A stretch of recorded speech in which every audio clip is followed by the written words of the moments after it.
Welcome to the Tech Egg. Don't get scrambled. Enjoy the video. In this video, I will explain how to make a full guide to broth. First, gather your essential ingredients like bones, a mix of vegetables such as carrots, celery, and onions, plus aromatics like bay leaves and peppercorns. Choose a large stock pot or slow cooker that can accommodate everything. Always ensure your ingredients are fresh for the best flavor foundation. Once your ingredients are in the pot, cover them with cold water, ensuring it's about 1 to 2 inches above the solids. Slowly bring the pot to a gentle simmer, then immediately reduce the heat to maintain a very low bubble. This slow cooking extracts maximum flavor.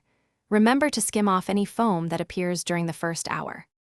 Allow your broth to simmer for a minimum of 4 to 6 hours, or even longer for a deeper, more concentrated flavor. Once cooked, carefully strain the broth through a fine mesh sieve, discarding all the solids. Let the broth cool completely at room temperature before transferring it into airtight containers for refrigeration or freezing.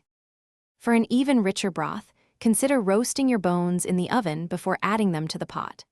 A small splash of apple cider vinegar can help extract more beneficial minerals from the bones. Experiment with different herbs and spices to customize your broth's profile. And hey, life's too short for a stinky car, so grab a little Tree's black ice. Check the description for that link and other great deals. Thanks for watching. Consider subscribing if I helped unscramble your problems.